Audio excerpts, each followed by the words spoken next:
La muy influyente revista Foreign Affairs ha publicado su edición centenaria. Es una edición voluminosa donde destacan para ellos los hitos fundamentales de este siglo. El título que le han dado a la revista ya es elocuente. El siglo en la época de la incertidumbre. Pues bien, en estos tiempos de incertidumbre empiezan ellos, los editores, a desmenuzarnos varios aspectos de lo que es el tiempo que vivimos.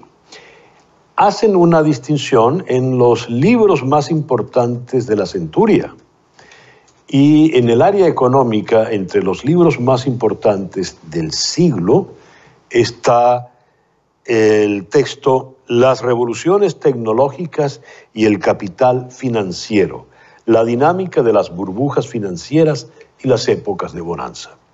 La autora de este libro, considerado entre los más influyentes del siglo por Foreign Affairs, es la doctora Carlota Pérez, quien es venezolana británica. Vamos hasta Lewes, en el Reino Unido.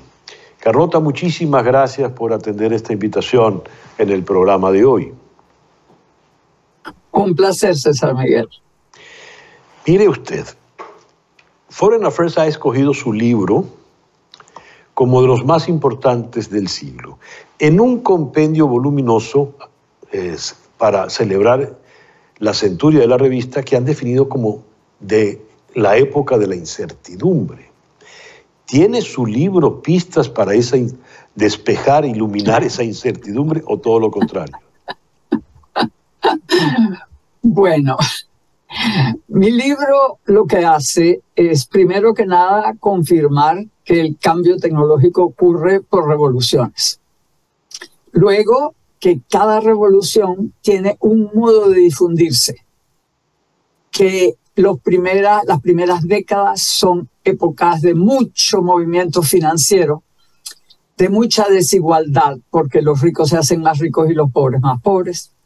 Después llegan colapsos financieros. Después se viene a un periodo donde hay populismo, donde la gente, todas esas víctimas de esas décadas empiezan a quejarse, entonces el populismo crece porque los líderes encuentran un terreno fértil.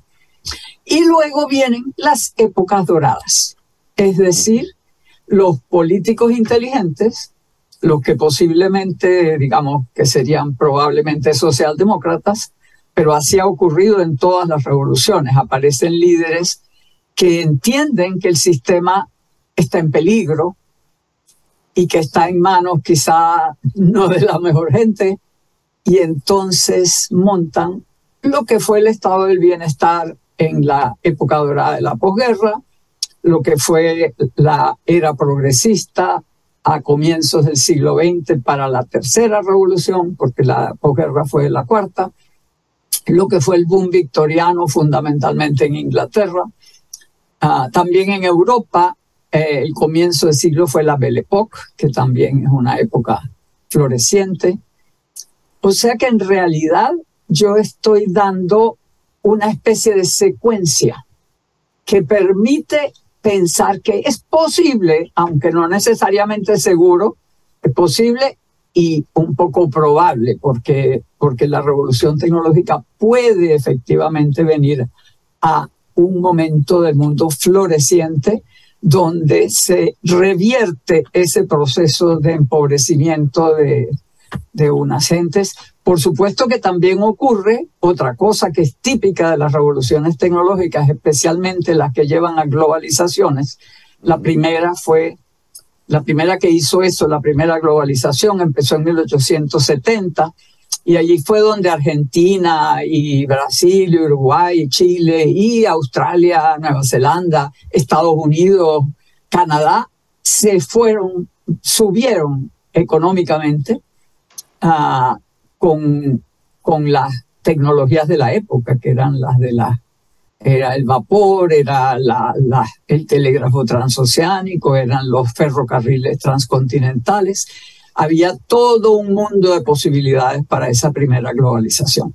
Entonces los países avanzan y lo mismo está pasando ahora. Muchos países, obviamente China, los 4 tigres asiáticos, etcétera. Habló usted, antes de llegar a esa época dorada, ese Golden Age, entramos en una especie de camino tortuoso que vendría a ser el imperio de los populistas. Usted alienta y dice, los políticos inteligentes suelen ser socialdemócratas, es decir, saben moverse un poco con el equilibrio, ¿verdad? Andar entre un lado y el otro. Pero los populistas no, además suelen trabajar siempre en función propia, en beneficio propio. Estamos en este momento en tiempos de populismo y fíjese que no le estoy hablando de América Latina y de algunos sitios de Europa, también le estoy hablando de Estados Unidos, por ejemplo. También, por supuesto, Trump es un populista típico. Y en los años 30 tuvimos a Hitler y Stalin, que son también extremos, y también el anarquismo en España y eso. La extrema izquierda y la extrema derecha se nutren del resentimiento de la gente, producto del modo como se difunden las revoluciones tecnológicas. Schumpeter lo llamó la destrucción creadora, porque para traer lo nuevo es necesario destruir lo viejo. Ahora, yo digo que si nosotros entendemos cómo se dan estos procesos, quizá para la próxima revolución tecnológica podríamos evitar tanto sufrimiento. Pero, no sé, para eso también se necesita mucha iluminación en la mente de los líderes. Y en estos tiempos parece que no estamos teniendo a gente tan iluminada. En los años 30, que fue un periodo típico como este, Franklin Roosevelt, fue un gran iluminado. O sea, él generó esos cambios que luego dieron pie a la época dorada de la posguerra. Ahora necesitamos otros líderes así, que entiendan además que una de las cosas más importantes para que haya una época dorada va a ser que se desarrolle todo el tercer mundo. Porque actualmente China y Asia producen todo lo que son los bienes de consumo típicos del viejo modelo. Los producen con alta productividad y mano de obra barata.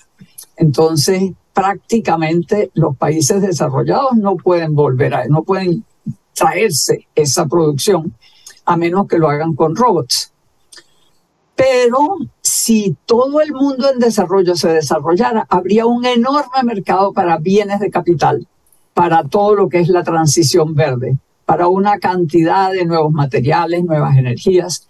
Entonces, sería conveniente para los países desarrollados que el mundo en desarrollo dé el salto, empiece gradualmente a avanzar.